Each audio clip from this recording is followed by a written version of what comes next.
Fala, meu povo, tranquilo? Depois de um café, parte 2 de modelos atômicos. Você se liga, olha só.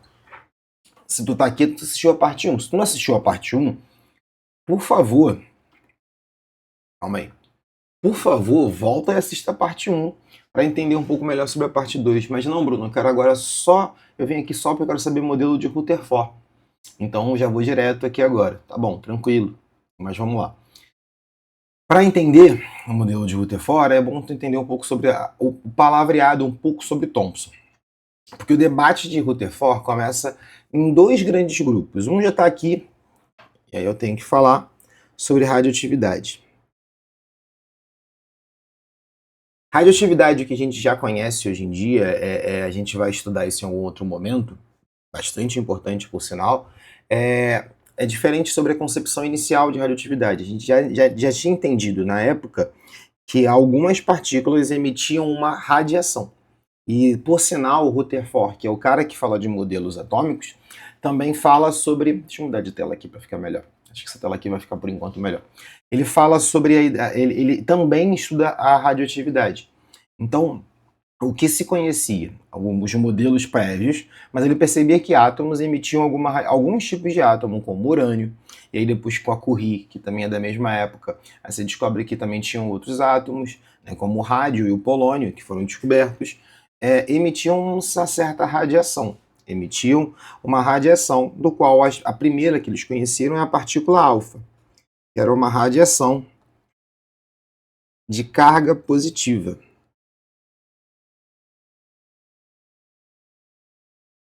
E que tinha massa.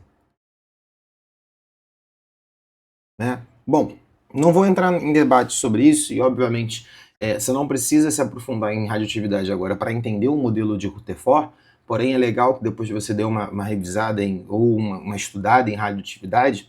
Se tu tá como aluno do primeiro ano, tu vai ver isso depois, em algum outro momento. Se tu tá no vestibular, tu vai ver isso, com certeza. E precisa ver isso antes do vestibular. Porém, tinha uma outra ideia que ele queria debater, que era a ideia do átomo não ser maciço de Thomson. Então, qual é a proposta?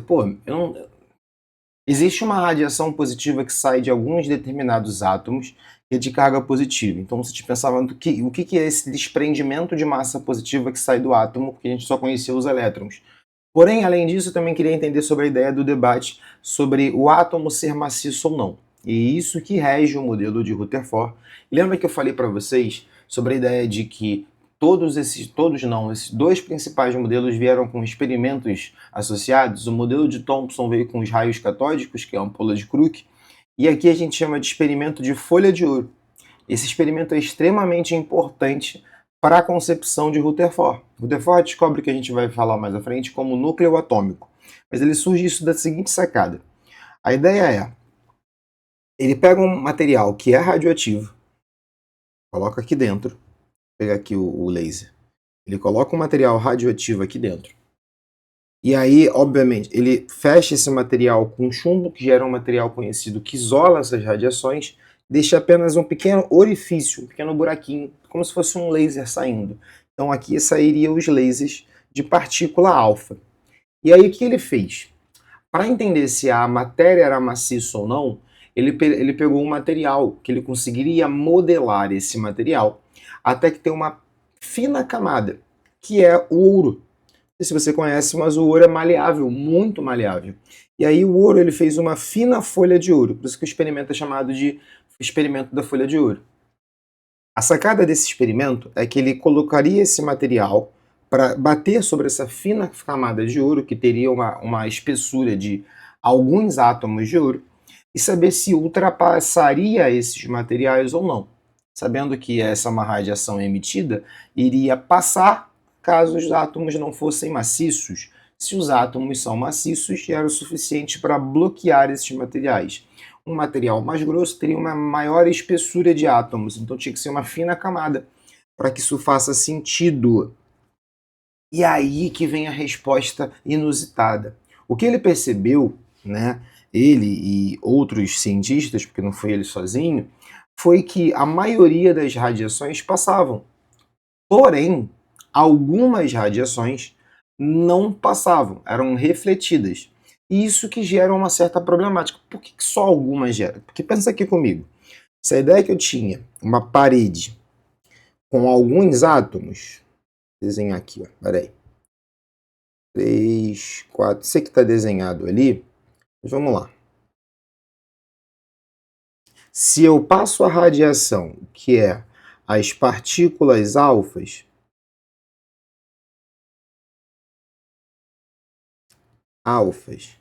eu teria a primeira hipótese, ultrapassar totalmente, hipótese 1, ou a hipótese 2, esse material iria se repelir, ia bater de volta.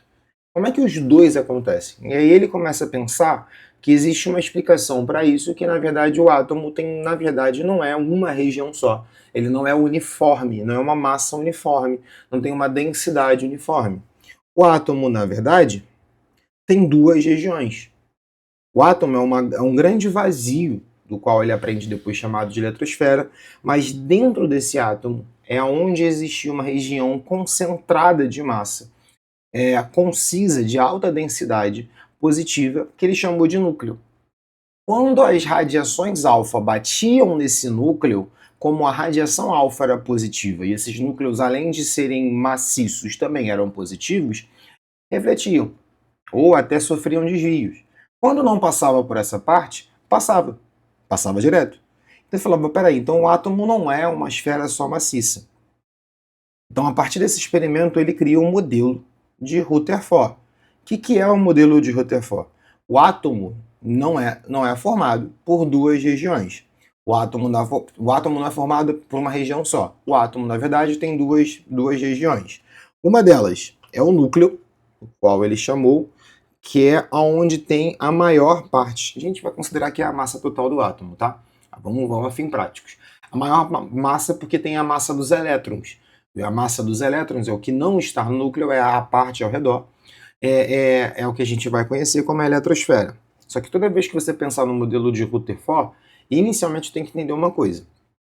A gente tem conceitos modernos que foi até descobertos por Rutherford, mas a princípio ele chamava de núcleo, como uma região positiva. Deixa eu melhorar isso aqui, botar com a cor vermelha. Uma região positiva. Nossa Senhora. Uma região positiva. Central, que continha toda a massa, a densidade do átomo. E uma esfera que dá o tamanho do átomo, né, que é onde os elétrons estão orbitando ao redor do átomo. Nessa esfera onde está orbitando os elétrons, ele chamou de eletrosfera. Então, toda vez que você lembrar de núcleo, tu vai lembrar de massa. E a eletrosfera, que era a região onde seria um grande vazio que orbitam os elétrons, é o que dá o tamanho ao átomo. É a maior parte do átomo. Tá? Tanto que as radiações, a grande maioria passa porque o átomo é um grande vazio. Então o átomo não é maciço, mas dentro do átomo possui uma região extremamente maciça, concêntrica, que é o núcleo. Então, sacada que você vai ter que ter, quando se fala do modelo de Dalton, nada, esfera maciça. Primeira descoberta que você tem pós-modelo de Dalton, importante nesse ponto, é a descoberta dos elétrons. Com a descoberta dos elétrons, vem um novo modelo. Deixa eu voltar que eu acho que eu falei um pouquinho embolado. Quando você fala do primeiro modelo, você fala do modelo de Dalton. Quando você fala do modelo de Dalton, esfera maciça. Você tem a primeira descoberta que é os elétrons. A partir dos elétrons, você cria um novo modelo, que é o modelo de Thomson. Com o experimento da folha de ouro, você percebe que o átomo realmente não é maciço, como o Thomson falou. Porém, né, na verdade, ele não é formado por uma só esfera uniforme, não tem uma densidade uniforme. Ele é formado por uma região central, que é o núcleo, e os elétrons que estão orbitando ao redor. Tá bom? Essa ideia de elétrons orbitando ao redor é interessantíssima, e essa ideia de núcleo também. Rutherford, pós essa explicação de modelo, consegue descobrir o que são essas partículas que estão no núcleo, o que dá a carga positiva ao átomo. E aí ele nomeia esses caras de prótons, que seriam as partículas antagonistas, nesse pensamento assim rápido, aos elétrons. Os elétrons seriam as partículas de carga negativa que estão ao redor. As partículas de carga positiva estão no núcleo do átomo. Beleza? Pois, bem posterior a ele, se descobriu também que existiam outras partículas no núcleo, já se imaginava que poderia existir algo além dos prótons no núcleo, porque não faz sentido você só ter carga positiva dentro de um núcleo, várias partículas positivas agrupadas, deveria existir outra coisa além desses caras, que foram os nêutrons, descobertos por um inglês chamado Chadwick. Minha pronúncia não sei se está boa. Então, a partir do modelo de Rutherford, é o que a gente conhece como estrutura atômica. Por isso que o modelo de Rutherford é o primeiro chamado de, não é mais pré-nuclear, né? Pós-nuclear, né? Não sei se pode pensar assim. Parece que você está falando de um evento histórico, de algum acidente nuclear, mas não é o caso. Só para você entender que a descoberta do núcleo muda muita coisa. Tudo que tu vai estudar sobre estrutura atômica já vem desse modelo. O modelo dele, boa parte a gente usa até agora, tá? Então, assim, a gente adapta algumas coisas, a gente muda algumas coisas, mas a concepção de duas regiões a gente usa até agora. Um átomo é formado por um núcleo, região central, onde se encontra prótons e nêutrons, e a eletrosfera, que é a região ao redor, que tem os elétrons. Esse é um modelo de Rutherford, chamado de modelo sistema solar, porém, vou falar a verdade, tá? Tu vai achar questões que vai chamar o modelo de Rutherford como modelo do sistema solar ou o modelo de Rutherford-Bohr, porque os dois foram muito contemporâneos. O modelo de Rutherford é de 1911, enquanto o modelo de Bohr, que vem depois, é 1913, 2 anos. Um complementa o outro. E por sinal, uma coisa que é importante. Você vai notar os modelos, as importâncias de cada um. Eu quero que você entenda que, para mim, e aí é uma opinião esse detalhe para você entender, todos os outros modelos são contribuições para ajustar o modelo de Rutherford. O modelo de Rutherford falava de eletrosfera como eletrosfera. E aí erra nesse ponto de falar que os elétrons orbitam ao redor. Tanto que, na sua concepção, assim que foi jogada, assim que foi falado sobre isso, já tinha um erro lógico. Não teria como os elétrons ficarem orbitando ao redor de um núcleo positivo, sem que em algum momento ele seja atraído pelo núcleo e colapse, né? Fica uma parte positiva e negativa junto, tá bom? Mas é um modelo de Rutherford que vem com a descoberta do núcleo. Oi? Contribuições pós-modelo de Rutherford. Aí vem Bohr. O modelo de Bohr e os modelos sequentes vão trabalhar a eletrosfera. Então a gente vai trabalhar como está organizada a eletrosfera. Para entender o que acontece com o modelo de Bohr, tem que entender isso aqui. Ó. Por mais que tenha uma foto do Bohr grande aqui agora, a gente começa a falar de mecânica quântica. A física ela muda. O que ela muda? O que a gente conhece como física muda já no começo do século XX, né? 1900 e pouco é 20, não é isso? Século XX. Por quê? Você começa a ter alguns estudos e perceber que existe alguns comportamentos que não são os mesmos que a gente estuda para nível macroscópico, principalmente quando começa a se estudar o comportamento da luz. A gente percebe, quem começa falando sobre é Planck, mas você vai ver outros cientistas, até mesmo Einstein, nessas teorias, onde a gente debate sobre o que é a luz. E aí no debate sobre a luz, o comportamento da luz, você considerando como uma radiação eletromagnética, e aí você percebe que átomos podem emitir ou absorver essa energia, essa radiação eletromagnética, essa luz, que vamos dizer assim, tá? Só que é aí que vem o pulo do gato. Ele percebe que essas energias que são liberadas pela matéria, pelos átomos, elas eram liberadas ou absorvidas em pacotes de energia. Então a energia, a energia como onda, ela poderia ser propagada em qualquer quantidade. Quando ela se associa a uma interação com a matéria, quando a matéria emite ou a matéria absorve, quando a gente está falando desse debate específico, a gente percebe que a gente está analisando pacotes específicos. Né? Então, quando a luz é emitida, ela emite numa quantidade específica. Essa quantidade a gente chama de pacote, do qual vem o termo quanta. Então, toda vez que tu estudar a palavra quântica, eu não estou querendo nem me aprofundar em química quântica e nem física quântica agora, mas essa palavra quântica vem de quantum, de quantidade, de pacote mesmo, tá? Não é nada outra coisa pensada. E aí que começa a entender uma coisa. A luz, quando mexida nesses pacotes, quando transferida nessa forma de pacote, ela recebe o nome de fóton, porque ela se comporta como uma partícula sem massa, mas ela não tem comportamento mais de onda. Tanto que você vai escutar informações sobre a dualidade onda-partícula. O que significa isso? que dependendo da massa de um objeto, ele não se comporta como partícula, e dependendo da energia desse material, ele não se comporta como onda, ele se comporta como partícula. Então é o que a gente debate sobre a luz e sobre os elétrons, que tem uma massa muito pequena. Então, nesse caso, o comportamento de uma onda é diferente do comportamento de uma partícula. Né? A onda tem uma trajetória, tem uma forma de se mexer, se mover e de estar no universo. Só que o comportamento de partícula é diferente. Tá? Eu estou falando muito superficial. Se você já sabe um pouco sobre isso, se você é bom em física, meus parabéns. Mas eu estou aqui só pegando um recorte da explicação, deixando ela bem superficial para vocês. Tá? Isso é muito tenebroso, e é só uma vírgula da parte da aula, porque acaba que você pega essa concepção primária de quântica sobre física e química e aplica em outras áreas. Aí tu escuta muita coisa quântica, né? Que não é. Quântica é uma matéria complicada e, por sinal, o último dos modelos que a gente trabalha é o modelo quântico, tá bom? Então, com essa ideia de que átomos absorvem e liberam energia, essa energia sai na forma de pacote, Bohr percebe uma coisa. Estudando o átomo de hidrogênio, ele percebeu que os elétrons se locomoviam dentro do átomo em órbitas diferentes, dependendo da energia que é absorvida e liberada. Então, o que ele propõe é que o átomo não orbitava ao redor do núcleo de uma forma aleatória. Ele propunha isso aqui, ó. Os elétrons giram em torno do núcleo em órbitas circulares. Essas órbitas não fazem ele irradiar energia, ele tem um pacote de energia específica. Essas órbitas circulares foi o que ele denominou de níveis de energia. Então, qual é a contribuição de Bohr direto? Bohr propõe que o átomo é dividido em núcleo e eletrosfera, mas que a eletrosfera é uma região onde os elétrons orbitam de forma aleatória. É onde os elétrons orbitam os elétrons estão em órbitas, em níveis diferentes, em camadas diferentes.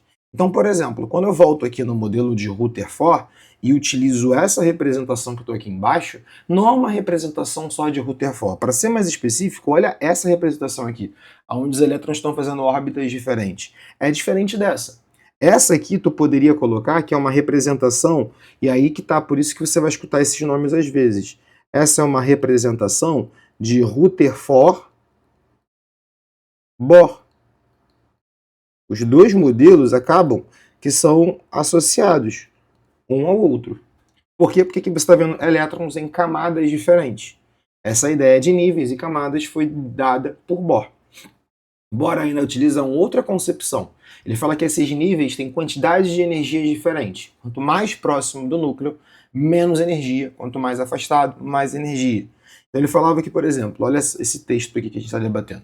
Quando um elétron absorve energia, esse pacote de energia que vem para ele salta de uma órbita para uma órbita mais externa. Então ele pula, que é o que a gente chama de salto quântico, tá? Ou salto energético. Então, se eu fornecer uma energia certa, uma quantidade de energia certa para aquele átomo, né, se eu colocar mais, você só absorve aquele pacote de energia, ele pula para uma camada superior. Então pensa o seguinte, vamos supor que ele tenha um nível de energia, eu vou falar de números só para a gente entender. Se eu falar que, por exemplo, na primeira camada o átomo tem 15 de energia, para ele ir para a segunda camada ele tem que chegar a 30 de energia. Só que se você fornecer só 10, não vai dar nada. Tem 15, mais 10 dá 25. Ele teria que chegar a 30 para conseguir fazer esse salto. Se ele chegar a 30, ele absorve. Se tu fornecer mais, ele não vai absorver. Ele vai absorver apenas a quantidade específica para saltar. A não ser que você dê mais energia para ele fazer mais saltos de camadas. E aí você tem o que a gente chama de essa energia sendo absorvida e liberada como fóton, que é esse pacote de energia, que é uma partícula que chega ao átomo. Nossa, muita informação.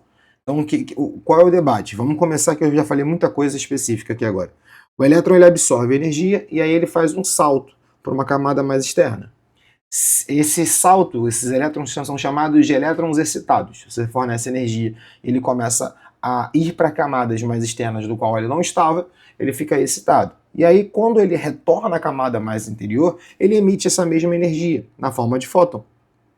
E essas partículas de energia que são liberadas, né, que a gente chama de partículas, por mais que não tenham massa, lembra do efeito de Planck? né? E essas também são pacotes de energia específicas. Cara, isso aqui é o que explica o modelo de Bohr.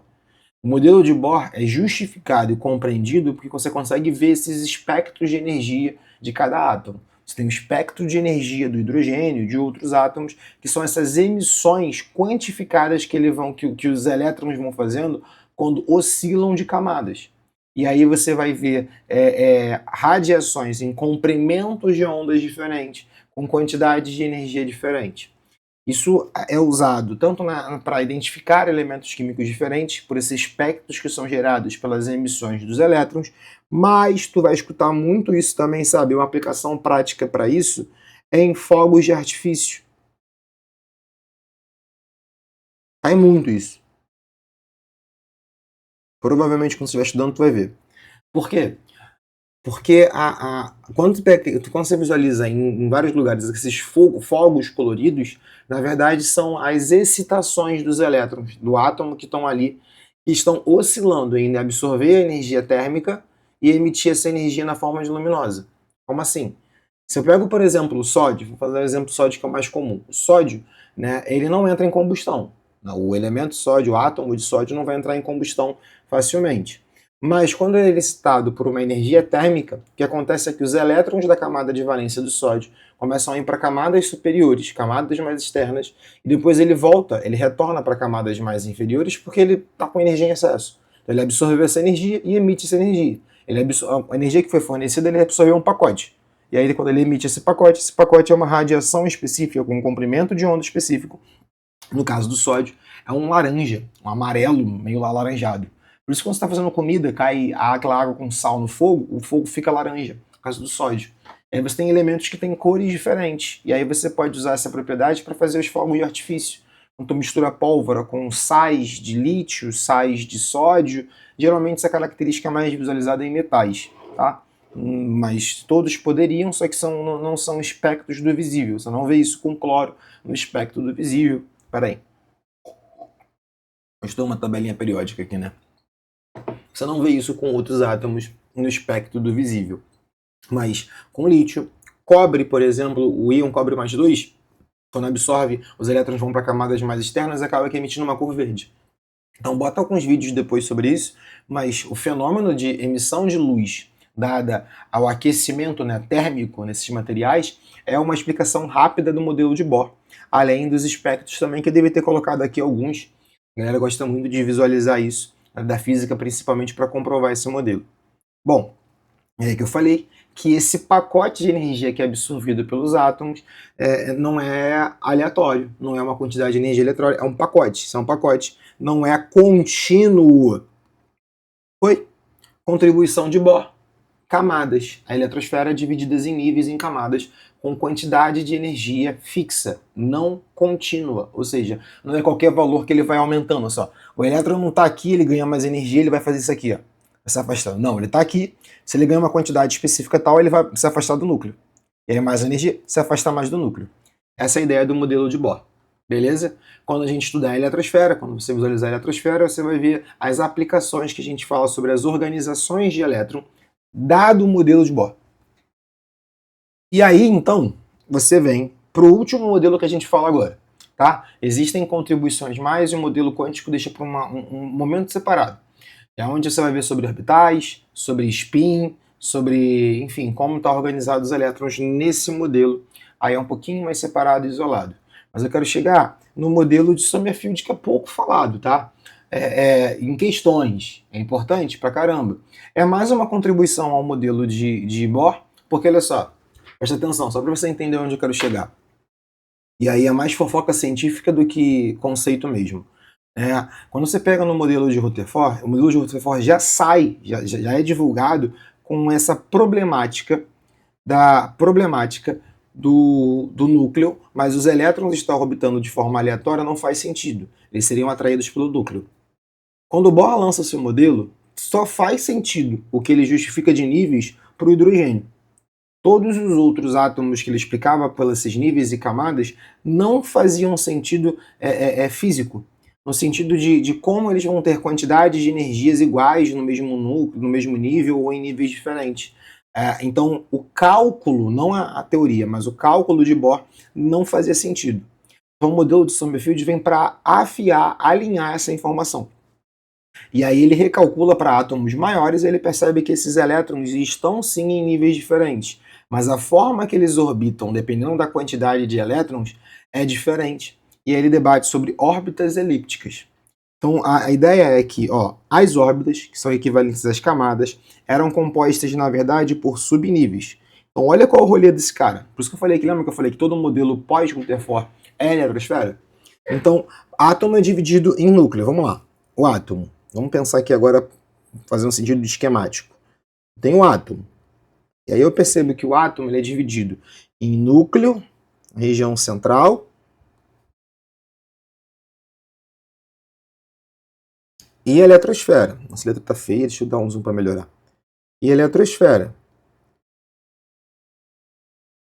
E aí eu percebo, até um pouco depois, mas que no núcleo existiam os prótons e existiam os nêutrons. E os elétrons estão na eletrosfera. Porém, com o modelo de Bohr, eu descubro que essa eletrosfera, ela é ainda são só os elétrons, mas ela é subdividida. Ela é dividida em níveis de energia.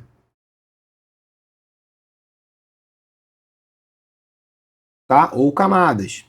E Sommerfeld fala que esses níveis têm subníveis, têm subdivisões entre esses caras.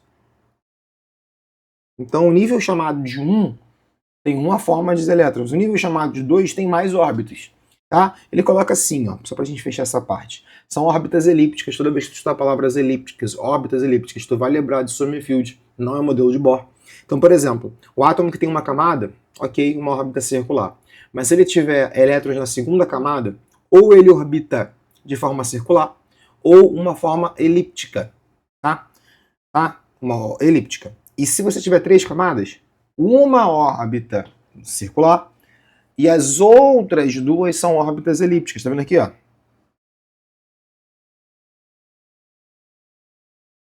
Uma, 2, mas é circular. Isso é porque eu estou na terceira camada, na segunda camada e na primeira... Não foi laser. Na primeira camada, segunda camada, terceira camada. Na quarta camada, tem 4 subníveis. Na quinta camada, 5 subníveis e por aí vai. O modelo de Sommerfeld fala que o átomo então é dividido em eletrosfera, camadas. Nessas camadas existiriam os níveis e dentro dos níveis a forma que eles estão orbitando também muda, que vai mudar a quantidade de energia nesse nível.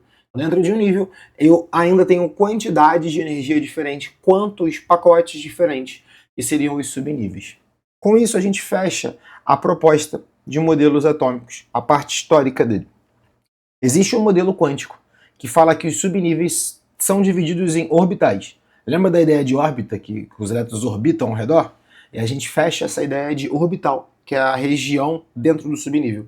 Mas para isso é uma aula separada, é uma aula mais específica. Provavelmente você não viu isso no colégio de direito, ou se viu, viu pouco. Enfim, é um momento específico de recorte de aula.